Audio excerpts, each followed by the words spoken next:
तो दोस्तों हमारे YouTube चैनल आरडी शिक्षा में आज हम सीखेंगे ऐसे प्रश्नों को जो यूपी टेट, एसएससी, आईटीआई या किसी भी कंपटीशन में पूछे जा सकते हैं दोस्तों। इसलिए इसको बहुत ध्यान से देखिएगा, जो ट्रिक से हम आपको बताएंगे याद करने के लिए। तो चलिए दोस्तों शुरू करते हैं। हमारा पहला क्वेश्चन है, पारिस्थितिकी विज्ञान कहाँ स्थित है? 5 सेकंड आपके लिए।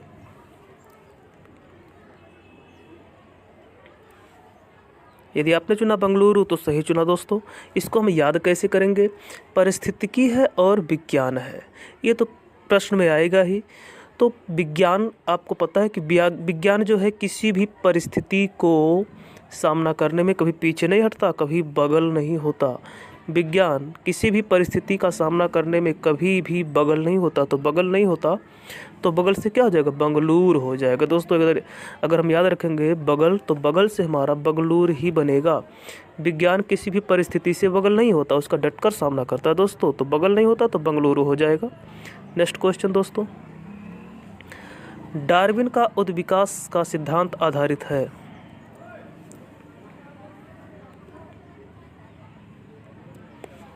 यदि आपने चुना प्राकृतिक वर्ण तो सही चुना दोस्तों। इसको याद कैसे करेंगे?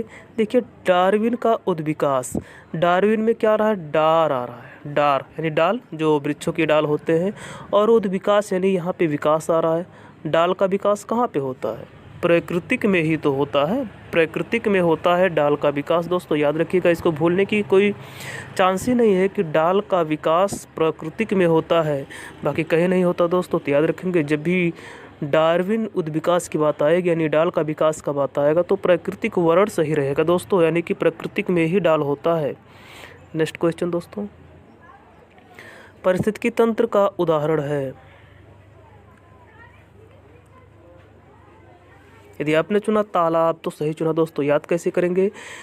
तालाब में दोस्तों ताला आ रहा है, और ताला भी एक यंत्र है। जैसे तंत्र है ना, तंत्र या यंत्र एक ही तरह का है दोस्तों। तो परिस्थितिकी अगर यंत्र हम मानेंगे तो तंत्र ही बनेगा हमारा। तो ताला भी एक यंत्र है, और ये ऐसा यंत्र है, अगर ताला कहीं बंद हो गया, खुला नहीं, तो गंभीर परिस्थिति पैदा कर देती है दोस्तों।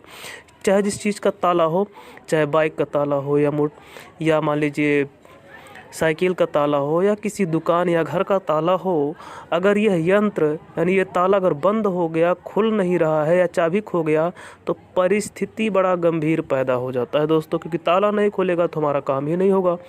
तो जब भी परिस्थितिकी तंत्र की बात आवे तो यानी कि परिस्थिति पैदा करने वाला यंत्र क्या है? ताला। ताला अगर बंद हो गया तो परिस्थिति उत्पन्न हो जाएगा। तो आपका तालाब सही हो जाएगा दोस्तों। नेक्स्ट क्वेश्चन, संसार का विशालतम पारिस्थितिकी तंत्र है।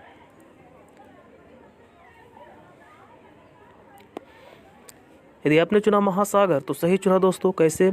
यहाँ पे पूछा संसार का विशालतम, संसार का यानी कि सबसे बड़ा पारिस्थितिकी। तो बताइए आप ही कि महासागर से बड़ा ऐसा कोई चीज़ है? कुछ भी नहीं है दोस्तों। इस दुनिया में 1/3 भाग तो पूरे पृथ्वी का पूरा सागर ही है। तो इसलिए संसार का सबसे विशालतम अगर कोई चीज़ है तो महासागर है दोस्तों, याद रखिएगा। जब भी संसार का विशालतम की बात होगी परिस्थितिकी तो हो जाएगा महासागर। नेक्स्ट क्वेश्चन दोस्तों, लोटिक पारिस्थितिकी तंत्र का उदाहरण नहीं है।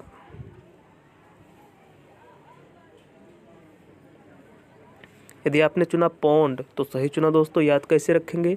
लोटिक परिस्थितिकी की बात हुई है। परिस्थितिकी तो देखिए, परिस्थितिकी तंत्र तो सभी प्रश्नों में मिलेगा, लेकिन आगे यहाँ पे चेंजिंग हो जाएगा ना, इसे लोटिक। तो हमें लोटिक से याद रखना दोस्तों। लोटिक में क्या है? लो टिक टिकट। यहाँ अगर हम यहाँ पे लास्ट में टावर जोड़ दें तो लो टिकट हो जाएगा। लोटिक से हो जाएगा लो टिकट। और पौंडचेरी चले जाओ, पौंडचेरी जगह का नाम है ना दोस्तों। लो टिकट और पौंडचेरी चले जाओ, इसको हम ऐसे याद रखेंगे दोस्तों। जब भी लोटिक का बात आएगा तो लो टिकट, और जाना का है पौंडचेरी जाना है दोस्तों, और कहीं नहीं जाना है, पौंडचेरी जाना है। लो टिकट पौंडचेरी चले जाओ। तो पौंड से याद आ जाएगा ना, पौंडचेरी से पौंड। नेक्स्ट क्वेश्चन दोस्तों, एक कृत्रिम पारिस्थितिकी तंत्र निरूपित किया जाता है। यदि आपने टिक लगाया, चुना कृषि भूमि द्वारा तो सही चुना दोस्तों। इसको याद कैसे करेंगे? कृत्रिम में भी देखिए क्रिय है और कृषि में भी क्रिय है, यानी कि कृत्रिम पारिस्थितिकी तंत्र का शुरुआत कृ से हुआ है और कृषि का भी शुरुआत दोस्तों कृ से ही हुआ है। इसको मैं याद रखेंगे, जब भी कृत्रिम पारिस्थितिकी तंत्र की बात आएगी तो कृषि ही हमारा सही रहेगा, कृषि भूमि द्वारा। नेक्स्ट क्वेश्चन दोस्तों, घास भूमि किस पारिस्थितिकी तंत्र में शामिल किया जाता है?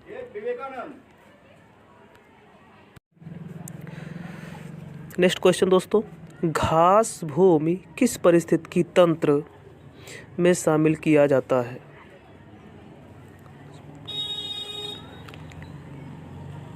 यदि आपने चुना स्थलीय तो सही चुना दोस्तों। यहाँ घास की बात हो रही है, ये घास भूमि किस पारिस्थितिकी तंत्र में शामिल किया जाता है? तो स्थलीय में ही तो किया जाएगा दोस्तों, क्योंकि समुद्र में भी कम घास होता है। स्वच्छ जल की तो बात ही अलग है, यहाँ पे कहाँ घास होगा। कृत्रिम में भी नहीं होगा, तो घास कहाँ होता है? स्थल में होता है दोस्तों। आपको पता ही है कि स्थल माने होता है ज़मीन, और घास फूस अधिकतर ज़मीन पर ही होता है। तो हमें याद रखना है कि घास भूमि स्थलीय हो जाएगा। भूमि का मतलब ही हुआ ज़मीन और स्थल का मतलब भी भूमि या ज़मीन, तो ऐसे याद रखेंगे दोस्तों। घास भूमि की जब भी बात आएगी तो हमारा स्थलीय ही सही रहेगा, भूमि स्थल एक ही बात है। नेक्स्ट क्वेश्चन, प्रकाश संश्लेषण के दौरान गैस उत्सर्जित होती है। यदि आपने चुना ओ तो सही चुना दोस्तों। कैसे याद रखेंगे इसको? प्रकाश संश्लेषण, संश्लेषण में देखिए संश्ले यानी कि सांस ले आ रहा है दोस्तों। संश्लेषण में सांस ले आ रहा है, और सांस लेने के लिए क्या होता है? ऑक्सीजन। ऑक्सीजन सांस में हम लेते हैं दोस्तों, ऑक्सीजन सांस में लेते हैं। तो जब भी प्रकाश संश्लेषण की बात आएगी तो संश्लेषण में सांस ले का शब्द सामने आएगा, और उससे आप समझ जाइएगा सांस ले अर्थात ऑक्सीजन को ही तो हम सांस में लेते हैं, तो सांस ले ऑक्सीजन। नेक्स्ट क्वेश्चन दोस्तों, राष्ट्रीय पर्यावरण इंजीनियरिंग शोध कहाँ स्थित है? ये दोस्तों स्थित रहेगा, कहाँ पर स्थित है? यदि आपने चुना नागपुर तो सही चुना दोस्तों। इसको हम याद कैसे करेंगे? यहाँ पर देखिए दोस्तों, इंजीनियरिंग की बात हुई है, राष्ट्रीय पर्यावरण इंजीनियरिंग शोध की बात हुई है दोस्तों। तो इंजीनियरिंग में देखिए आगे इजी आ रहा है, इंजी यानी इजी आ रहा है, और पीछे आ रहा है रिंग। इजी रिंग, रिंग माने गोला, घेरा हुआ कोई चीज़, तो रिंग है, तो गोला चीज़ है, गोल है, रिंग, तो इजी रिंग यानी कि आसानी से रिंग कर सकता है क्या? नाग। नाग, नागपुर यानी कि नाग। नाग दोस्तों बड़े आसानी से गोल हो सकता है, बिल्कुल रिंग अंगूठी की तरह गोल हो सकता है। कौन? नाग। ऐसे याद रखें दोस्तों, इजी यानी आसानी से रिंग क्या हो सकता है? नाग हो सकता है दोस्तों। तो हमारा हो जाएगा नागपुर। नेक्स्ट क्वेश्चन दोस्तों, ऊर्जा का मुख्य स्रोत है। यदि आपने चुना सूर्य का प्रकाश तो सही चुना दोस्तों। हमें याद कैसे करना है? ऊर्जा का मुख्य स्रोत पूछा है, यानी कि ऊर्जा का मुखिया। मुख्य स्रोत अर्थात मुखिया कौन है? यानी कि ऊर्जा पैदा कहाँ से होता है दोस्तों? स्रोत यानी कि ऊर्जा निकलती कहाँ से है, पैदा कहाँ से होती है? तो सूर्य के प्रकाश से ही तो ऊर्जा निकलती है दोस्तों। अगर सूर्य ना होता तो जीवन ही नहीं होता, अंधेरे में जीवन कहाँ हो पाएगा? सूर्य है तभी तो हम जीवित हैं। तो सूर्य है इसीलिए यहाँ पे ऊर्जा है दोस्तों पृथ्वी पे, सूर्य की वजह से ही पृथ्वी पे ऊर्जा है। नेक्स्ट क्वेश्चन दोस्तों, किसके कारण पत्तियों का रंग हरा होता है?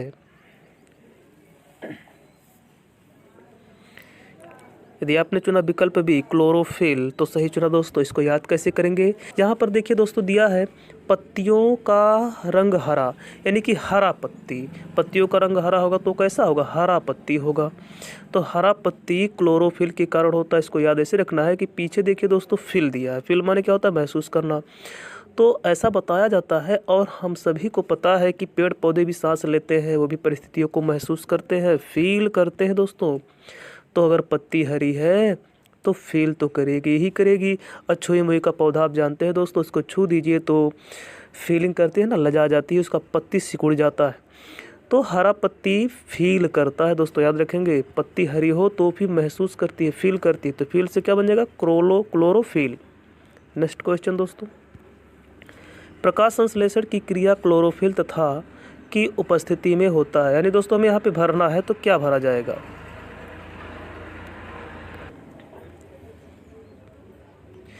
यदि आपने चुना सूर्य का प्रकाश तो सही चुना दोस्तों। हम याद कैसे रखेंगे? प्रकाश की बात हो रही है दोस्तों, प्रकाश संश्लेषण तो यहाँ देखिए प्रकाश की बात हो रही है और हमें पता है सूर्य का प्रकाश ही तो होता है। इस तरह से याद हो जाएगा। जब भी प्रकाश संश्लेषण की बात होगी तो हम यहाँ देखेंगे कि यहाँ पे प्रकाश की बात हो रही है और प्रकाश देता कौन है? सूर्य देता है। सूर्य का ही तो प्रकाश होता है, तो यानी कि यहाँ पे प्रकाश भरा जाएगा। इससे याद रखेंगे दोस्तों, यहाँ पे प्रकाश की बात हो रही है तो प्रकाश तो सूर्य का प्रकाश, बाकी कहाँ प्रकाश? ना तो इसमें मिलेगा, ना तो इसमें, ना तो इसमें ही प्रकाश मिलेगा। तो यहाँ प्रकाश की बात हो रही है तो सूर्य का प्रकाश ही सही रहेगा दोस्तों। नेक्स्ट क्वेश्चन, प्रथम पोषक स्तर के अंतर्गत आते हैं।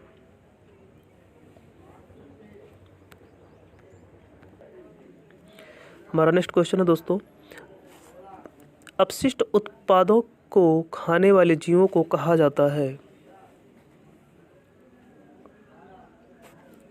यदि आपने चुना मृतक भक्षी तो सही चुना दोस्तों। अपशिष्ट का मतलब क्या होता है? सड़ा गला हुआ चीज।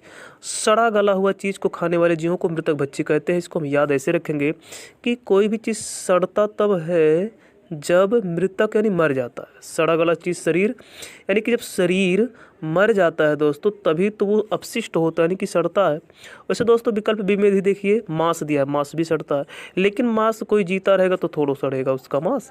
मांस तब सड़ता है पूरा जब वो मर जाता है। तो अपशिष्ट पदार्थ यानी कि सड़ा हुआ उत्पाद, तो सड़ा हुआ उत्पाद कैसे होगा? जब मृतक यानी कि शरीर मर जाएगा। मृतक यानी मर गया शरीर तो अपशिष्ट बन ही जाएगा दोस्तों। तो इस तरह से हो जाएगा कि अपशिष्ट तब बनेगा जब मृतक शरीर होगा।